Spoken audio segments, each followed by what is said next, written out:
Bendiciones, mis hermanos. Hoy tenemos una entrevista increíble con una mujer de tremenda unción, la pastora Cintia Araya. Cintia, preséntate con nuestra audiencia. Bueno, bendiciones a toda la gente hermosa que nos está mirando desde Argentina o desde otros países. Les bendecimos desde Costa Rica. Les mandamos un saludo lleno del amor de Dios. Soy la pastora Cintia Araya, desde acá, desde la iglesia Ciudad de Fe y Tierra de Milagros en Costa Rica. Les amo mucho, les bendigo y estoy con toda la expectativa de lo que Dios va a hablar a través de las bocas de ambas en esta entrevista poderosa. Será. Gloria a Dios. Cintia, quiero comenzar esta entrevista preguntándote cómo impactó sobre tus emociones, sobre tu persona, sobre tu ministerio, la pandemia y todo lo que trajo la pandemia, que además de una enfermedad hipercontagiosa, trajo iglesias cerradas, una cuarentena, gente con temor. ¿Cómo impactó en vos como persona, pero también en tu ministerio, en tu iglesia? ¿Cómo saliste a resolverlo? ¿Qué armas tomaste? Bueno, ¿cómo impactó? Yo pienso que a los que amamos a Dios, todas las cosas nos ayudan a bien. Yo te puedo decir que para marzo del 2020 tenía una iglesia. Para agosto 2021 tengo dos iglesias. Gloria a Dios. Entonces puedo decirte que la pandemia lo que logró fue expandir nuestra mente, sacarnos de la comodidad, de una forma de hacer iglesia que estaba muy establecida, de un costumbrismo, de una manera cuadrada de hacerlo, y nos llevó a la invención. Porque dicen por allí que la necesidad es la madre de la inventiva. Nos llevó a inventarnos, a reinventarnos en nuestra forma de hacer iglesia. Se convirtió en una bendición. Se convirtió en lo que Dios utilizó para expandirnos, para hacernos crecer. Ya no podíamos como reunirnos en un solo lugar. Entonces Dios nos incomodó. Y yo pienso que las cosas en tu vida van a evolucionar de acuerdo a cómo las veas. Si tú ves esto como tu peor enemigo, va a ser tu peor enemigo. Pero si tú ves que a pesar de la pandemia, Dios sigue siendo Dios, Dios sigue sentado en su trono, sus promesas no caducan, sus promesas la pandemia no las acaba, Él sigue estando en el trono, en el cielo no hay COVID, en el cielo no hay cuarentena, en el cielo Dios sigue siendo real. Si tú lo ves de esa manera, vas a poder abrazar las promesas de Dios y continuar avanzando porque el reino de los cielos no se detiene y las puertas del infierno no prevalecerán contra la iglesia. La iglesia tiene que avanzar, tiene que seguir con pandemia, sin pandemia o con lo que sea que se vaya a venir. La iglesia debe continuar. La pandemia entonces fue una gran oportunidad para la iglesia, una sacudida creo yo que necesitaba la iglesia, pero no faltará quien te diga, Romanos 8:28, ¿cómo que todo obra para bien? Pastora, si usted no sabe todo lo que me está pasando, usted no sabe todos los problemas que tengo, pastora, ¿cómo es eso de que todo obra para bien? ¿Qué le dirías a alguien que se pone negativo y que no entiende ese versículo, que para los que amamos a Dios todo obra para bien? Lo que pasa es que a veces no lo entendemos en el proceso, no lo entendemos en el momento que estamos viviendo, pero adelante, en el futuro, si no lo entiendes hoy, lo vas a entender después. Pero lo que es cierto es que los hijos de Dios no perdemos ni perdiendo. No hay forma de que podamos perder, porque Jesús está con nosotros, porque Él es nuestra esperanza, porque Él todo lo vuelve. Y te lo puedo explicar con la historia de José. Cuando vemos la historia de José, decimos, es una desgracia, o sea, como un hombre con una palabra, como un hombre con una promesa, le pasaron tantas cosas horribles. Y al final José entiende que todo era parte de un propósito. Y José, cuando llegan sus hermanos, se les dice, ustedes lo hicieron para mal, pero Dios lo volvió para bien. Lo volvió para bien de mi persona. Esa es la historia de José y la historia de José termina con un José confesando que a los que aman a Dios todas las cosas les ayudan a bien. Hoy quizás no puedas ver lo bueno de lo que te está pasando, pero yo estoy convencida y segura que un día lo verás y que lo que hoy te hace llorar, un día te hará reír. Un día dirás, lo superé, lo pasé, me levanté, estoy de pie y voy Amén. para adelante. Gloria a Dios, gloria a Dios. Eh, la historia de José. En Génesis 37 nosotros vemos a los hermanos, ahí viene el soñador. Uh -huh. Matémosle, los vamos a asesinar. bueno, lo tiramos a la cisterna. Cuanto más propósito, Cintia, es mayor el ataque Mm, de ciertamente. Satanás. Ujú. Porque aunque Satanás no sabe quién eres, él intuye el propósito que hay en ti. Él sabe que hay algo de peso y esa es la razón por la que te ataca. Esa es la razón por la que te odia. Esa es la razón por la que no te soporta, porque lo que hay en ti es fuerte. Por eso bien decías, entre más grande el propósito es mayor el ataque, lo que implica que entre más atacados somos hay un mayor peso de gloria en nosotros. Y por eso es que el libro de Santiago dice, hermanos, cuando estén en diversas pruebas, no se angustien, alégrense, porque la prueba de vuestra fe produce paciencia, pero tenga la paciencia su obra completa sin que os falte cosa alguna. La Biblia habla de gozarnos en la tribulación, porque la tribulación es la evidencia de que hay una unción determinada para nosotros.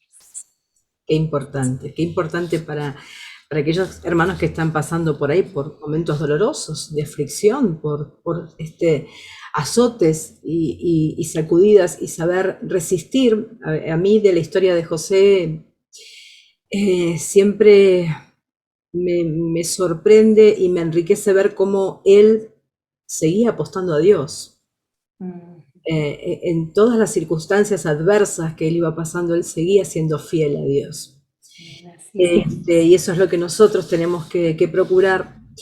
El Salmo 150 tiene un título, en la Reina Valera, exhortación a alabar a Dios. Alabad a Dios en su santuario y termina todo lo que respira. Alabe a Jehová.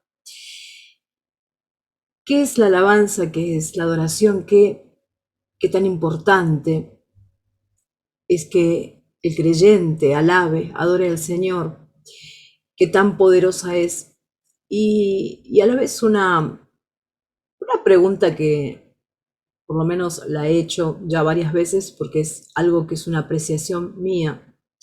Yo estoy viendo muchos adoradores en las iglesias que se han subido a estrellatos, a podios de estrellatos, y entonces es como que, ¿qué ocurre con la adoración en ese caso? Que los adoradores están siendo atacados porque hay como mucha cosa de estrella, de cantantes famosos en lugar de adoradores. ¿Qué te parece a vos todo esto? Y bueno, te hice un montón de preguntas en una. Bueno, yo soy una apasionada de la adoración. De hecho, en mi canal de YouTube tengo una serie que di acerca de la adoración de todo el libro de Cantares. Para mí la adoración, lo mejor de ser cristiano, no son los milagros, no son las bendiciones, es el privilegio de poder adorar al más grande de los grandes. Es el privilegio de que Él acepte mi adoración, porque Él tiene ángeles que cantan mejor que cualquiera de las mejores voces en la tierra. Él tiene instrumentos que ni siquiera podemos imaginar. Y Él en su grandeza, en su soberanía, en su poder, en su majestad, se humilla para recibir mi adoración. Porque, ¿cuál es la diferencia entre la adoración del cielo y la adoración de la tierra? Que en la tierra hay voluntad, hay emociones involucradas. En el cielo hay espíritus que no tienen alma. Entonces los ángeles adoran de una manera automática. El ser humano adora porque quiere, por voluntad, porque se le dio la gana de adorar. Y Dios ama eso de que tú en lugar de estar viendo televisión digas, lo voy a adorar. Y Dios dice, podía estar viendo tele, pero me está adorando.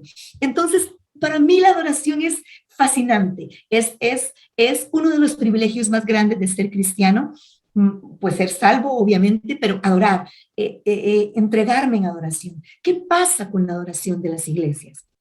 No en todas las iglesias se adora, aunque en todas las iglesias se canta, porque cantar no siempre es adorar. Hay gente que canta porque sus emociones están revolcadas, pero no porque están sintiendo a Dios. Hay gente que en la adoración está llorando por su problema y no está adorando.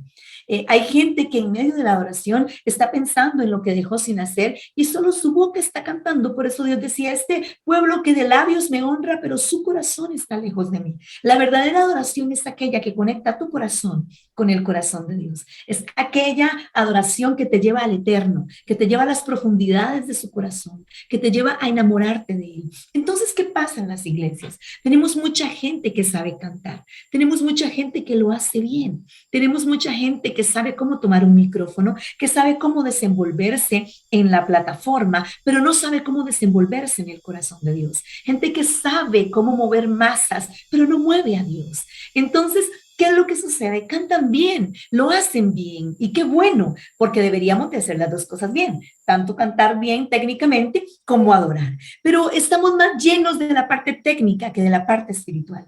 ¿Qué es lo correcto?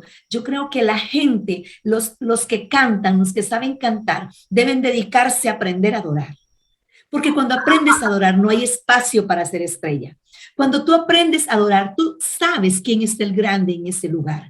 Tú sabes, cuando tú adoras, escúchame esto que es interesante, cuando tú adoras, tú te encuentras con la grandeza de Dios y te das cuenta de lo miserable que puedes ser como ser humano. Y no hay campo para la vanagloria. La vanagloria está en los corazones de los que no adoran, porque no conocen al que adoran. Y al no conocer al que adoran, hay espacio para sentirse grande. El verdadero adorador conoce el corazón de Dios, no tiene espacio para sentirse grande, porque cuando tú te conectas con el corazón de Dios, no hay lugar para eso, solo hay lugar para Él, no hay lugar para otra cosa. Él es el más grande. Necesitamos llenar la iglesia de adoradores que sepan cantar, porque tampoco vamos a poner en la iglesia a cantar al hermano desafinado que fue terrible, ¿verdad? Pero necesitamos que la gente aprenda a adorar, para que aprenda a conocer a Dios, y conociendo a Dios no hay espacio para la vanagloria. Cintia, increíble tu explicación de la adoración. Es maravilloso como lo acabas de explicar, la verdad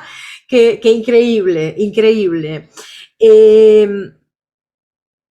Génesis 13, 18. Entonces Abraham mudó su tienda y vino y habitó en el encinar de Mamre, que está en Hebrón, y edificó allí un altar al Señor. ¿Qué es el altar a Dios? ¿Cómo debemos levantar? Yo creo que la pandemia nos ayudó a levantar altar a Dios en todas las casas. Sí, había casas. Yo siempre digo que hay creyentes que vienen a la iglesia y después se van de la iglesia y le dicen, chao Jesús, hasta la semana que viene, nos encontramos la próxima. No, ¿cómo levantamos altar a Dios? ¿Cuál es la importancia de levantar altar a Dios? ¿Qué es altar a Dios? Quiero recordar este pasaje. Se te escucha bajito, Cintia. A ver. Ahí está mejor. Ay, perfecto, perfecto, sí, sí, ahora sí. Quiero recordar ese pasaje donde dice que nosotros somos altares vivos, que nosotros somos los altares. Pienso que a la hora de hablar de altar, la iglesia lo hemos idolatrado o lo hemos visto de una forma muy natural. El altar es el lugar donde cantan. No es así. Nosotros somos los altares vivos. Cuando tú vas al templo, cuando tú vas a la casa de Dios, tú vas a honrar a Dios, a recibir de Él, ahí hay una plataforma, no un altar. Ahí hay una plataforma y ocupamos la plataforma, pues porque si somos una cantidad de gente para que me veas, para que me oigas, para poder guiarte, pero la plataforma no es altar. Conozco muchas plataformas de iglesias que son todo menos un altar.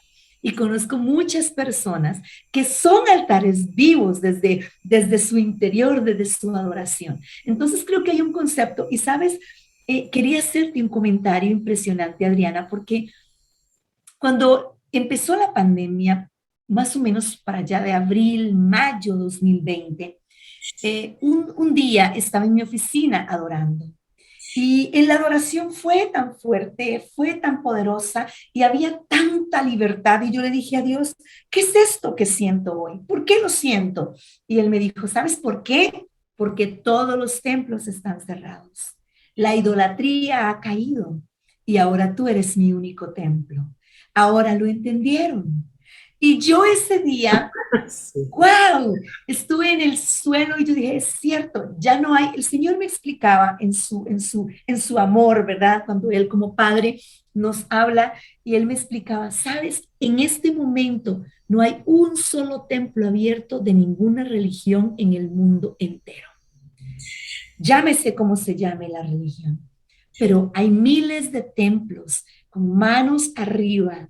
Los verdaderos templos se están activando. Eso fue para mí tan poderoso, porque el fluir de la adoración era tan libre y mientras el mundo enfrentaba caos, el mundo espiritual estaba siendo limpio de la idolatría, estaba siendo limpio de la idolatría aún de los pastores, que tenemos nuestro templo tan hermoso, que eso nos llena de alguna sensación de satisfacción, que la cantidad de gente en la iglesia, wow, llené la iglesia, wow, compré el nuevo micrófono, es esa parte, no es que sea mala completamente, pero estábamos vacíos de eso, y al estar vacíos de eso, el cielo se llenó de verdadera adoración, y fuimos altares cuando realmente nos ofrecimos, y Él se llevó toda la gloria. Tal, Fuimos altares. tal cual, es que importante lo que estás diciéndonos. En Isaías 5:20, nosotros leemos, hay de los que a lo malo dicen bueno y a lo bueno malo. ¿Qué espera Dios de nosotros los creyentes en un mundo que cada vez va para peor? Ya sabemos que lo que es el mundo, pero en un mundo en donde la inmoralidad y la perversión se disputa al primer puesto con leyes que ofenden a Dios y leyes que proclaman la muerte, en un mundo que se hace cada vez más difícil para los niños, los jóvenes que están siendo, a ver, atosigados con una corriente mundana que es muy grave, los valores malos que se ponderan como buenos. Eh, ¿Cómo cuidar de nuestros niños? ¿Cómo reaccionar? ¿Cómo manejarse? Porque muchos me vienen con esa pregunta, ¿no?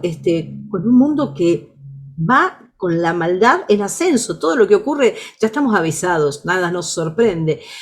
Pero ¿cómo manejarnos, Cintia? La iglesia no puede callar. Una tendencia no anula una verdad. Una tendencia no acaba una verdad. Una tendencia no puede asesinar la verdad de la palabra de Dios, ni hoy, ni mañana, ni nunca. La iglesia tiene que mantener su posición. Amor no es permitir. Amor es hablar la verdad. El que ama dice lo que tiene que decir y sabe cuándo lo tiene que decir. Yo no puedo amar más al mundo de lo que yo amo a Dios. Yo debo amar a Dios primero, amar sus principios, amar su palabra, y desde allí, desde la plataforma del amor a Dios, nacerá el correcto amor hacia el mundo.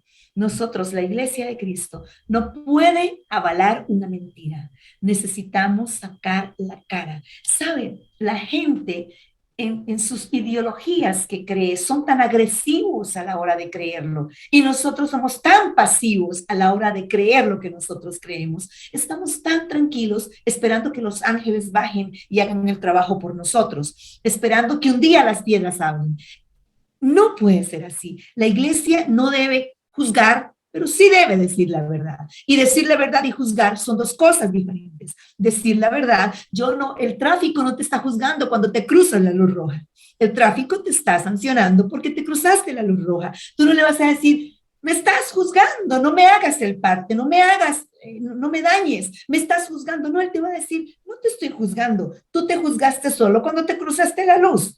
Solito te afectaste. Yo estoy aplicando la ley, estoy aplicando la verdad de la ley porque tú te pasaste la luz. El problema es que ahora todo es juicio, o todo lo quieren hacer ver como juicio. Y la iglesia esconde la cara. La iglesia tiene miedo. La iglesia se esconde, se mete detrás de bambalinas porque no quiere ser señalada. Esta es la oportunidad que Dios nos está dando para vivir un poco, un poquito, un poquitito de la persecución. Bienaventurados sois cuando por mi causa os vituperen y os persigan y digan toda clase de mal contra vosotros mintiendo. Tenemos que amar más el reino de lo que nos amamos a nosotros. Estamos escondidos porque tenemos miedo de vernos mal. Tenemos miedo de que nos señalen, pero por favor, esto es lo que es el cristianismo. El cristianismo nunca ha estado de acuerdo con el mundo. Es otro nivel, es otra cosa. No podemos estar tratando de siempre estar en total acuerdo con amor, con respeto, con educación, con la clase que caracteriza al reino. Debemos poner la verdad sobre la mesa. La verdad no puede estar escondida debajo de la mesa. La verdad tiene que brillar. Y si a alguien no le gusta tu verdad, qué pena. No me gusta la verdad de algunos y sin embargo la dicen. Si a alguien no le gusta la verdad de la palabra de Dios, cuánto lo siento. Es mi verdad. Y seguirá siendo mi verdad. Amén, es hora de los valientes que arrebaten, es hora de que la iglesia se muestre valiente. Ya llegó esa hora, como dices tú, de sentirnos un poco perseguidos, ¿no? Porque en qué posición tibia. Yo creo que la iglesia estaba muy tibia, muy tibia. Cómoda. Romanos 12 dice que el Señor, el apóstol Pablo escribe, el Señor dice, mía es la venganza. ¿Cómo actuar ante las ofensas? Porque la parte humana enseguida se quiere vengar, la parte humana enseguida... ¡oh! El Señor nos dice que tenemos que pagar el mal con el bien, bendecir a los que nos maldicen. ¿Qué es la venganza? ¿Cómo actuar ante la venganza, ante la ofensa? Y además, noto a veces hermanos que por ahí vienen y te cuentan, estoy esperando que le pase un camión por encima, que el Señor le castigue a los hijos y... ¡oh, qué feo que es eso! ¿Qué puedes hablarnos de la venganza, Cintia? Puedo decirte que la venganza es un derecho que Dios se dejó solo para Él. Que la venganza es un derecho que Dios dejó exclusivo para ejecutarlo Él. ¿Por qué? Porque nosotros, desde nuestra perspectiva, siempre vamos a creer que tenemos la razón. Entonces Dios dijo, como yo soy el único que conozco los corazones, como yo soy omnipresente y estuve allí, solo yo me puedo vengar, porque solo yo sé toda la verdad. Entonces la venganza de Dios nace desde la verdad real, no desde tu verdad, sino desde la verdad de lo que sucedió. Por eso es que Dios se dejó la venganza para Él.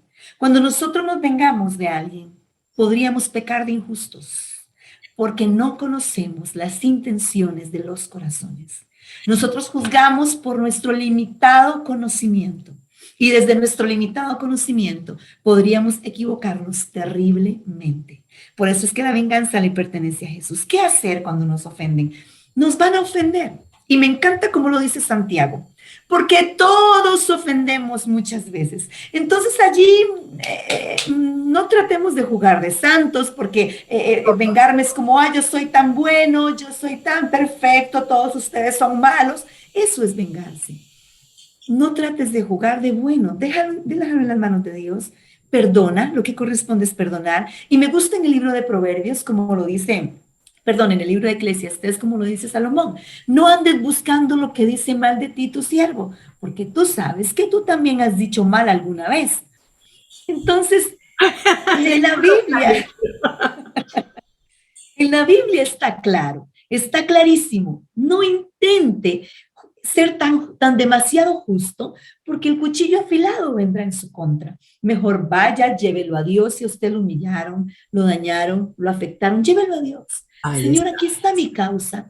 Tú que sabes cómo son las cosas, tú sabes si esa persona hizo bien o mal, véngame. Y cuando yo he estado en una situación así y he tenido que hablar con la persona, yo le digo de esta manera, si usted hizo lo correcto, que Dios trate conmigo.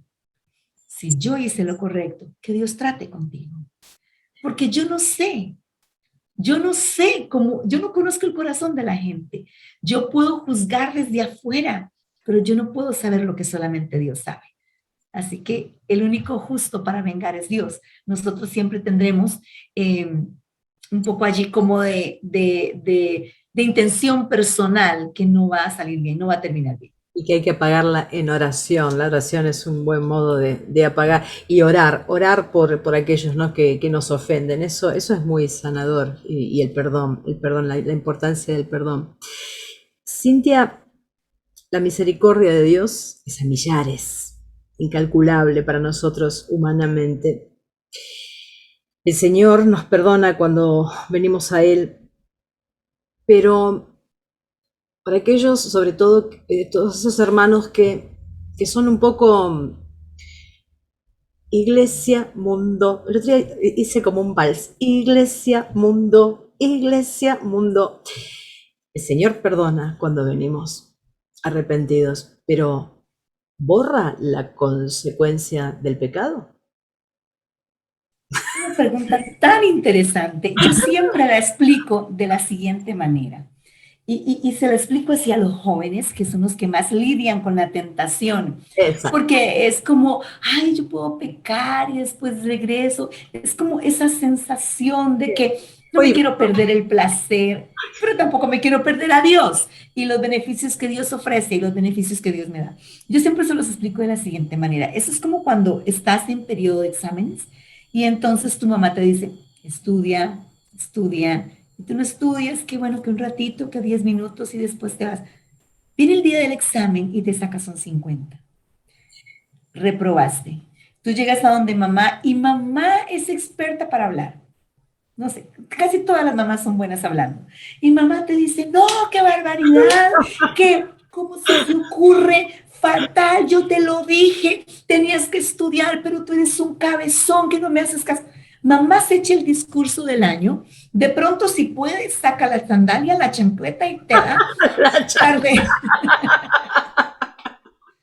un par de golpes. chiste. Pero si tú vas al día siguiente donde mamá, mami, perdóname, mamá te va a perdonar, pero mamá no puede borrar tus 50. Tu 50 queda allí.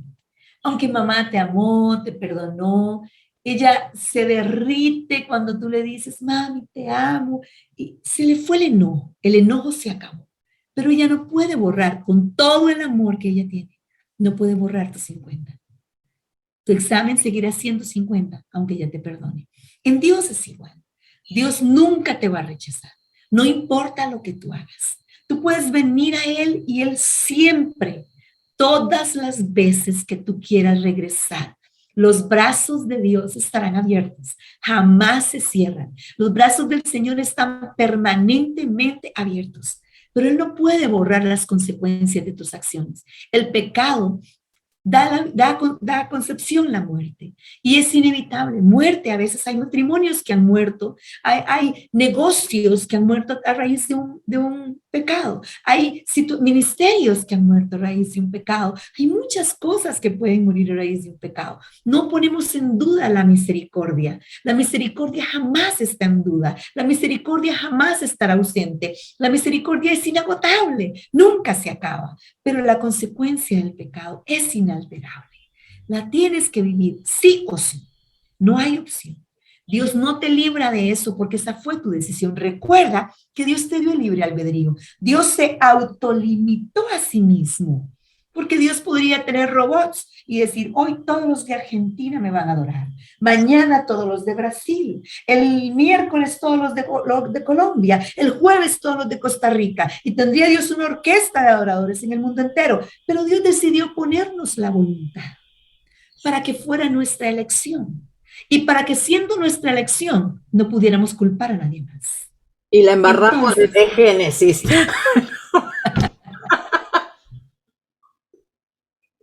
literal.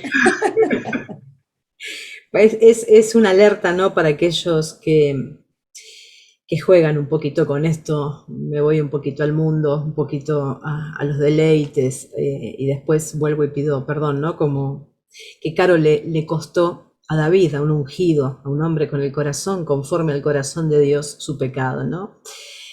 la muerte de sus hijos y nunca más David volvió a ser el mismo. El Señor lo perdonó, Dios lo perdonó, pero es una alerta, sobre todo como decís vos, para los jóvenes, ¿no? De no jugar con el pecado. Dios nos perdona, nos tendremos que poner como en el Salmo 51, ¿no? Como David a pedir la misericordia de Dios, pero el pecado y sus consecuencias. Hay un mal en la iglesia, quiero creer que no solamente en la mía, que es el chisme y la murmuración. Bueno, la palabra dice que el chisme es rico. No sé. Salmo 34:13, que refrene su lengua de hablar el mal y sus labios de proferir engaños. En el caso supuesto de que hubiese murmuración y chisme en tu iglesia, Cintia, ¿cómo, cómo lo tratas? Cuando te encontrás con murmuración, con chisme, esto me gusta preguntárselo a los pastores. ¿Cómo lo tratas? Algunos me dijeron, yo voy de frente, enfrento a esa persona. ¿Cómo tratas? Porque es un cáncer la murmuración y el chisme, es algo muy malo, es algo muy grave. ¿Cómo lo tratas cuando lo detectas? Yo voy de frente. Yo voy de frente. Yo creo que el chisme se detiene cuando llega a los oídos correctos, a los oídos precisos. Porque la gente, sobre todo los cristianos, se esconden en la idea de que yo no lo dije. Yo no lo dije, yo estaba ahí. Pero si, escuche, si alguien sintió la confianza de decirlo frente a ti, empecemos por allí. Porque si tú eres mi amiga, si tú y yo tenemos una relación ministerial muy cercana y la gente conoce que yo soy leal, la gente que habla mal de ti apenas si me saludará. Ellos no se acercarán a hablarme mal de ti porque ellos saben, sin que yo diga nada, que yo no voy a apoyar eso. Pero si la gente tuvo la confianza tan solo de mencionarlo, estando yo presente, es porque yo no soy una amenaza para el chisme. Yo soy una alianza. Entonces, Excelente. el peligro no es lo que dicen. El peligro es por qué lo dijeron estando yo presente. Desde allí yo tengo que cuidar mi corazón.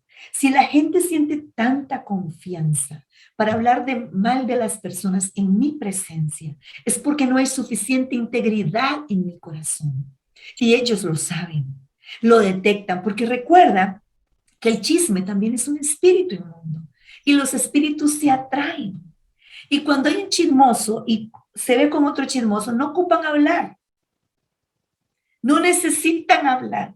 Ya hubo una conexión espiritual y la iglesia es atacada por chismes. ¿Por qué? Bueno, todas las iglesias acá en Costa Rica también, pero para que no te sientas mal por la tuya. Pero ¿por qué? Porque Satanás ha encontrado una forma de sacar a la gente de la iglesia a través del chisme. Totalmente. Una forma de hacer que la gente desista. Pero es allí donde la gente íntegra tiene que posicionarse. Si tú lo escuchaste, deténlo, deténlo. Y si no lo puedes detener, al menos denuncia. Al menos denúncialo y investigate por dentro. ¿Por qué yo fui tan confiable? ¿Qué es lo que yo tengo que hace que ellos sientan mucha tranquilidad de hablar de esas cosas en mi cara? O sea, ¿Qué hay entonces en mí? el chisme es un espíritu inmundo, ¿sí? Si a mí me vienen con chismes, significa que yo también tengo que examinarme. ¿Por qué me ven confiable para contarme chismes? Es como que las serpientitas en la iglesia, ¿viste? Incluso como que hasta se ubican, ¿no? No, además es increíble porque viaja el chisme, el WhatsApp, que esto y que el otro, pero muy bien, detenerlo, eso es lo que tiene que hacer el creyente, detener, no caer en ese terrible pecado. Cintia, unción. Todos quieren unción, todos envidian la unción. La pregunta es, ¿cuál es el precio de la unción? Pienso que el precio de la unción más determinante es el para qué. La gente quiere unción y la gente quiere unción para verse bien, para ser admirada, para tener fama, para tener beneficios de la unción. Dios no le da unción a la gente para suplir sus complejos, sus vacíos, sus áreas no sanas de su niñez, de su pasado, de su vida.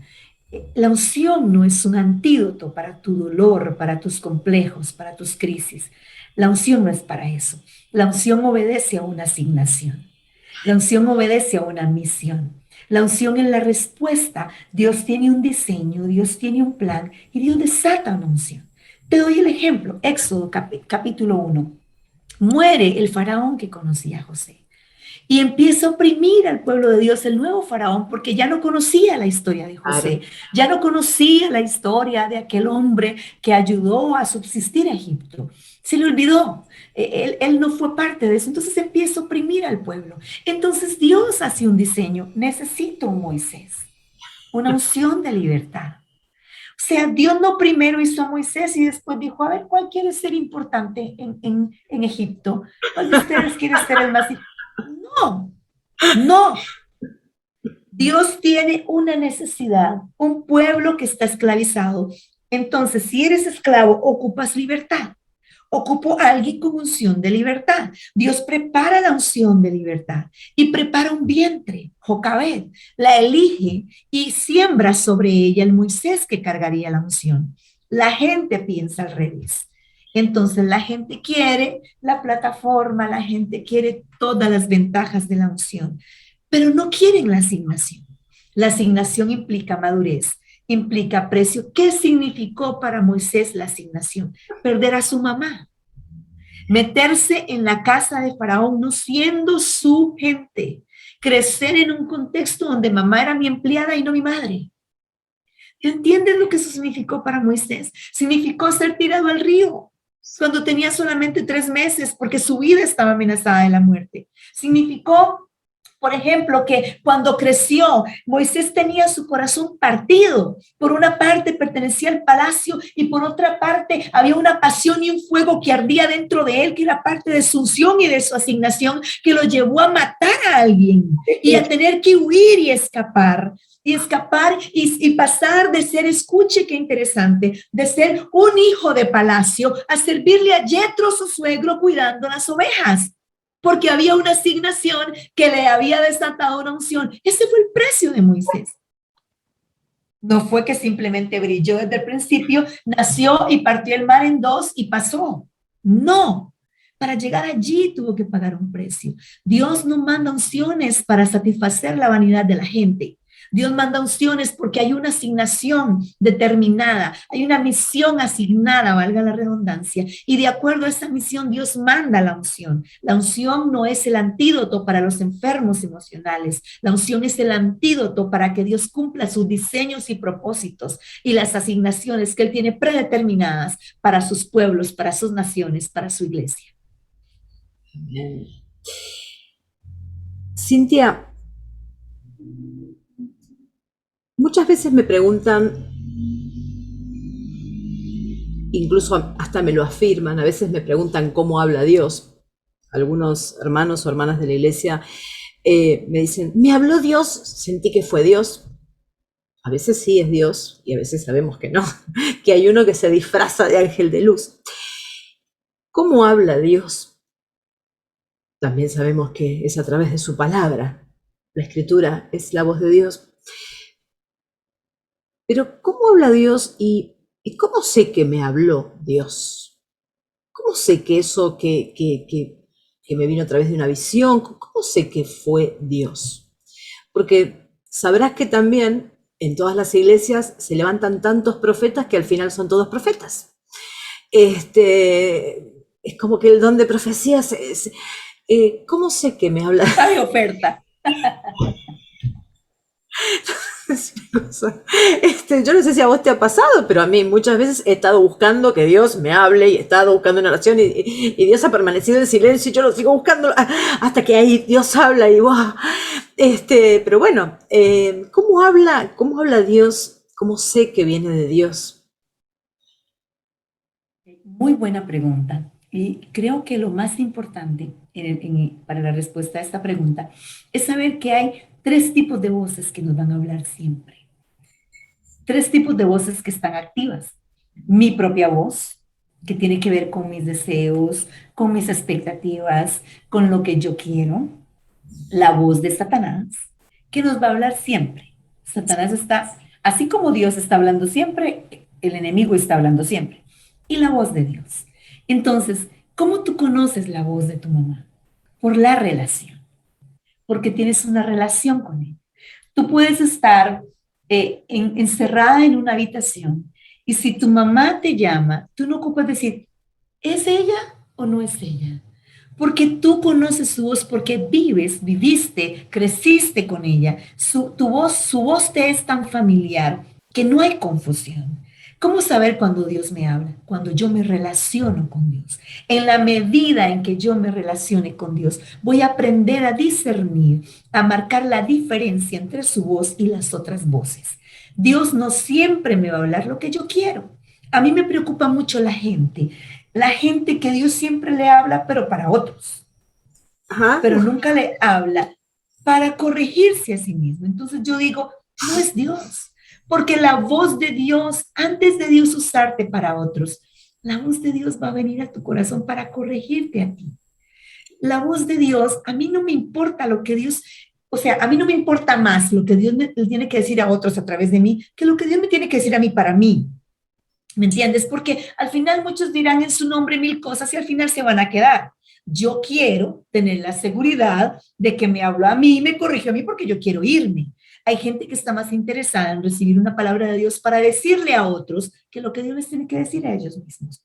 Y yo pienso que allí es donde se confunden y no saben cuándo Dios les está hablando y cuándo son ellos, porque están tan preocupados por recibir una palabra profética para alguien más que se olvidan de recibir, Señor, ¿qué me tienes que decir a mí hoy?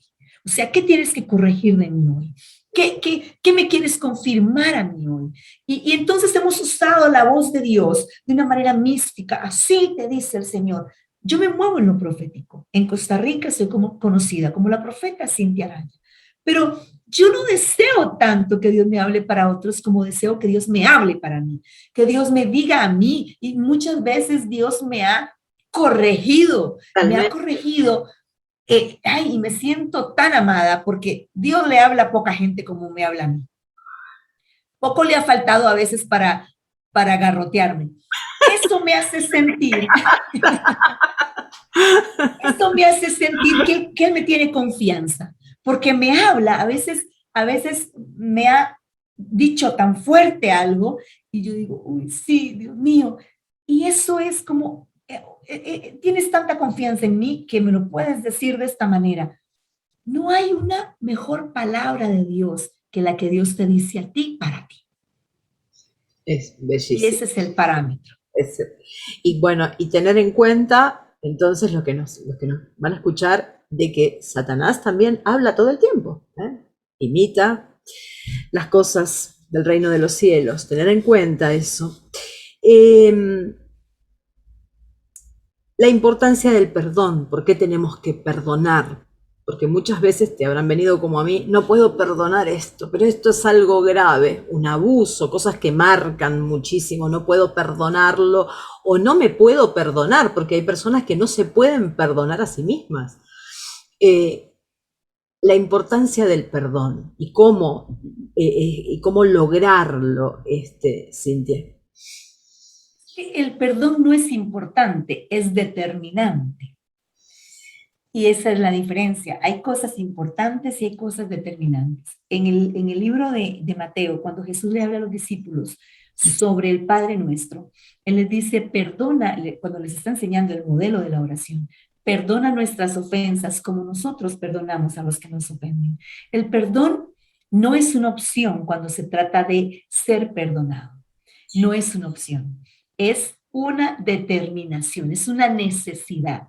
Lo haces para recibir un beneficio. No perdonamos porque somos buenos, perdonamos porque nos conviene, perdonamos porque nos sirve. No perdonamos porque la otra persona merezca que yo lo perdono. Lo perdono porque yo necesito recibir el beneficio de ser perdonada. Porque si yo no perdono, no soy perdonada. Y si yo no soy perdonada, no tengo salvación. Y si yo no soy perdonada, no voy al cielo. Y si yo no soy perdonada, no puedo recibir los beneficios que me ofrece el Evangelio. Quedé como en un momento donde Dios dice, yo te amo, eres mi hija amada, pero hay cosas que no voy a perdonar porque tú no estás perdonando. Porque de acuerdo al Padre Nuestro, la ley del Padre Nuestro, perdóname a mí como yo perdono a otros. Entonces es determinante. Ahora, quiero decir una cosa importante. Cuando hablamos del perdón, me dice, bueno, pastora, ¿pierdo la salvación si pierdo, si perdono? Si no perdono, creo que no es un asunto de ese tipo de salvación. Es un asunto de la salvación de todos los días vivir en los beneficios de la cruz, en lo que me ofrece la cruz del Calvario, ya no solo como salvación, porque acuérdate que la cruz no solamente ofrece salvación, ofrece liberación, ofrece restauración, ofrece prosperidad. Mucha gente no es libre porque no perdona, pero es salva. No sé si me explico. Es salva, Eso que sí. pero no es libre. Entonces, no es libre, ¿por qué? Porque no perdona. Entonces no puede ser perdonada y como no puede ser perdonada está prisionera. Recuerda que esto es como un juicio. Cuando tú vas al juicio y no te absuelven porque hay causas en tu contra, tú sigues preso. Es exactamente lo mismo. El juez justo y verdadero, el Jehová de los ejércitos, cuando te va a absolver dice, pero hay una causa en tu contra. Aquí está el acusador diciéndome que hay una causa en tu contra. Aquí están los adversarios diciéndome que hay una causa en tu contra. Quedas en prisión, quedas atado, quedas sin libertad. Y aunque yo te amo, y aunque yo te salvé, y aunque eres mi hijo, no puedo perdonarte porque tú no perdonas. Entonces no hablo de la salvación de que recibí a Cristo. Y quiero explicar esto para que no haya Por confusión. supuesto. Hablo de la salvación en este sentido. Nos quita de, digamos, de la bendición diaria, la falta de perdón. Cintia, si pudieras elegir un personaje bíblico, con cuál te quedas? ¿Cuál te gusta predicar o con cuál te sentís identificada? Con David. Wow. Aunque hay Con una David. temática Débora en vos, ¿eh? Sí, pero me quedo con David por lo que David logró en el corazón de Dios. Porque todo el ministerio que podamos tener en la tierra es hermoso, pero yo siempre le digo a la gente, en el cielo no se van a ocupar evangelistas, ni pastores, ni apóstoles, ni profetas, ni maestros. En el cielo van a haber adoradores. Nuestro destino es la adoración. Me identifico mucho con David porque de mis más grandes pasiones, de mis más grandes, de las cosas que me hacen llorar, que me hacen brincar, que me hacen correr, la adoración. La adoración es ese momento donde, de hecho, escribo canciones y tengo una canción que dice, cuando voy a ti, algo de ti se viene a mí. Es ese momento donde yo voy a Dios. Y una vez en medio de la adoración el Señor me decía, ¿sabes, Cintia? La salvación es el momento cuando yo voy a ti y la adoración es el momento cuando tú vienes a mí. Entonces es como esa conexión que logras con Dios, que cuando estás predicando se siente, es maravilloso, pero estás interactuando con gente. Cuando estás evangelizando, estás interactuando con gente. Cuando estás profetizando, estás interactuando con el mundo espiritual. Pero cuando estás adorando, allí no hay nadie y nadie importa. Estás Dios y tú. Eso es para mí lo máximo. Por eso me quedo con David. Antes de pedirte que ores por todos los que nos van a estar escuchando, un momento de tu vida en donde realmente sentiste la mano de Dios interviniendo. Sé que son muchos, porque en nuestras vidas somos privilegiados con la presencia de Dios y lo sobrenatural pasa a ser natural, pero un momento en el que digas, wow, ese día sentí a Dios, supe que era Dios. Ok. Muchos han sido, pero te voy a contar de uno en especial. Eh, para la gloria del Señor y por su misericordia, tengo un ministerio que se mueve en milagros de sanidades físicas importantes, fuertes. Y en una ocasión, en una situación específica en mi país, este, empezó una campaña muy fuerte en mi contra por los milagros. A través del mundo natural, pues el mundo natural, quiero que me expliques cómo suceden los milagros. Y recuerdo que hubo una demanda incluso del Colegio de Médicos de mi país porque decían, no, eso no puede ser, eso no tiene explicación.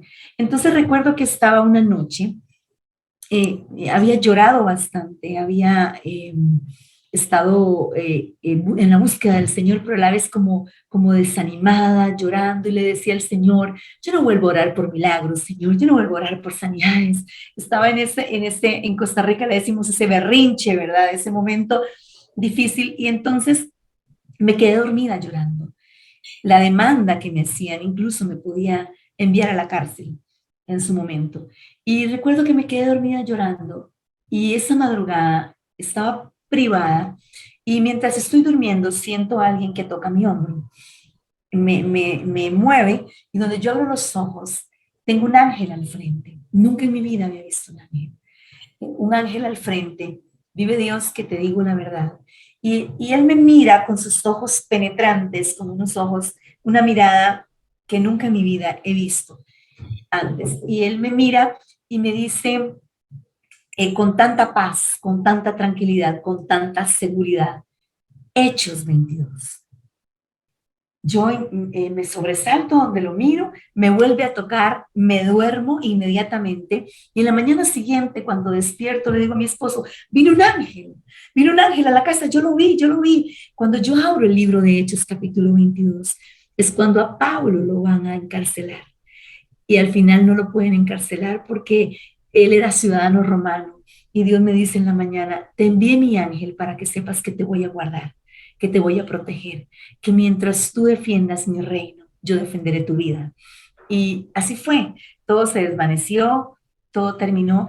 Es una de las experiencias más impresionantes que he tenido en mi vida, porque no fue que cerraste tus ojos y tuviste una visión, no, o sea, yo lo vi, él me tocó, yo no lo soñé, yo supe que lo vi. Para mí fue muy impactante y me marcó demasiado esa experiencia que tuve con Dios. Bueno, con un ángel que Dios envió. Tremenda, tremenda y emociona escuchar cómo la contás.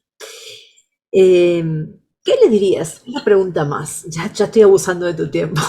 ¿Qué No, le dirías, tranquila. qué le dirías a las Martas de tu iglesia? Ay, Señor, yo estoy lavando los platos, estoy llena de... Y no le decís nada a María, que es una vaga. ¿Viste? Esas hermanas que como que no terminan de disfrutar de la presencia del Santo Espíritu de Dios, que están siempre como con preocupaciones, preocupaciones. Yo tengo un montón de Martas que me mandan WhatsApp, y porque estoy preocupada por esto, estoy preocupada por aquello, estoy preocupada. ¿Qué le dirías? ¿Qué le diría? Yo creo que todas llevamos una Martita adentro, escondida. Hay que sacarla la Martita. Yo creo que en diferentes momentos y diferentes áreas, todas tenemos una Marta adentro. Porque yo he estado en modo María, cuando estoy a los pies, pero también he estado en modo Marta, donde tengo que, tranquilízate, sosiégate.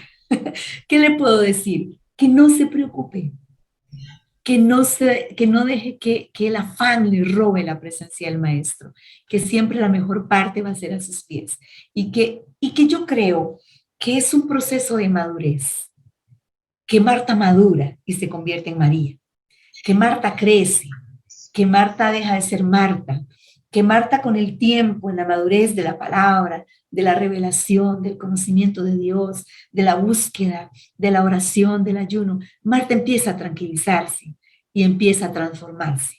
Entonces, déjate transformar, deja llegar a ese punto de ser María y eso solo se consigue a través del tiempo, en la madurez, en el entendimiento de que de por sí nada de lo que haga puede cambiar lo que está sucediendo, solamente Dios. Bien, te pido, no sin antes agradecerte por tu tiempo y hermosa esta entrevista, la verdad que la disfruté, es una bendición que nos entrega el Señor escucharte y te pido que ores por todos nosotros. Padre, en el nombre de Jesús.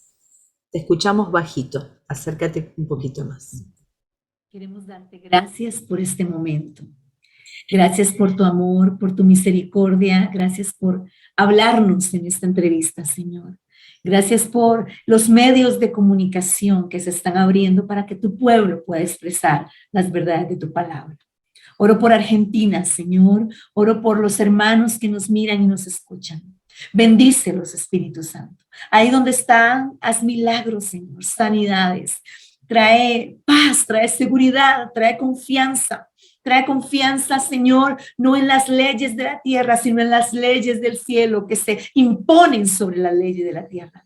Oro, Espíritu Santo, para que los visites, para que donde ellos están reciban tu consuelo, tu abrazo, tu presencia, tu poder, tu favor. Oro, Espíritu Santo de Dios, para que sus corazones sean abrazados en este momento, sean consolados. Oro por aquellos que han perdido familiares a través del COVID. Ten misericordia, Padre. Ten piedad, Espíritu Santo. Acompáñales en su dolor. Acompáñales en su situación complicada. Acompáñales en su crisis. Acompáñales en su luto, Espíritu Santo. Oro por los que nos miran y están enfermos. Enviamos palabra de sanidad. Como dice tu palabra, envió su palabra y los sanó. Oro por las iglesias de Argentina. Señor, yo te pido que un avivamiento se despierte, que un avivamiento se levante, pero un avivamiento real, un avivamiento auténtico, un avivamiento verdadero, Señor.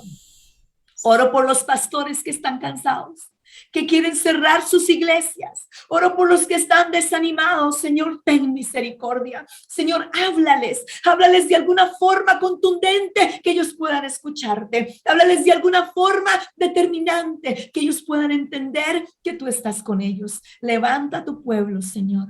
Levanta tu pueblo en una dimensión mayor, en una dimensión más fuerte. Levanta tu iglesia, que la iglesia sea como la palabra la describe en el libro de Mateo, como que las puertas del infierno no prevalezcan contra ella. Una iglesia agresiva, una iglesia que se levanta por encima de la crisis, una iglesia que no deja de avanzar, que no deja de marchar, que no deja de correr a pesar de lo que sea que ocurra. Una iglesia que va en avance sin detenimiento, Señor, en el nombre de Jesús. Y bendigo a Adriana, Señor, bendice. Gracias por la oportunidad de estar en esta entrevista. Gracias por la conexión que tú has hecho entre nosotras a través de la entrevista. Bendícela. Derrama tu gracia, tu favor. Bendice su liderazgo, Señor, con mujeres. Bendice, Señor, las estrategias que tú le has dado. Bendice, Señor, la creatividad que viene a su mente cuando tú le hablas para poder llevar a cabo proyectos que están en su corazón. Y yo puedo ver de parte de Dios que hay proyectos en tu corazón, tienen que ver con mujeres y con el área social. Y estás como una llama ardiente interna, con proyectos, con sueños, y has estado deteniendo algunos mientras buscas los recursos, y el Señor dice, los recursos vendrán, prepárate porque los recursos vendrán. Y veo estrategias y diseños del cielo que bajan a tu vida, diseños claros, estratégicos, precisos, que Dios te ha dado para llevar a cabo. El tiempo perfecto vendrá para que lleves a cabo todo lo que Dios te ha dicho. Dios está contigo, no te va a dejar. Su mano de poder te sostiene este programa, sostiene tus proyectos. Gracias, Padre, por lo que estás haciendo, en el nombre de Cristo Jesús. Amén y amén. Gracias. Dios te bendiga y bendiga tu ministerio, tu familia, y que se repita pronto, que nos veamos pronto. Fue un gusto y un honor. Chao, querida Cintia.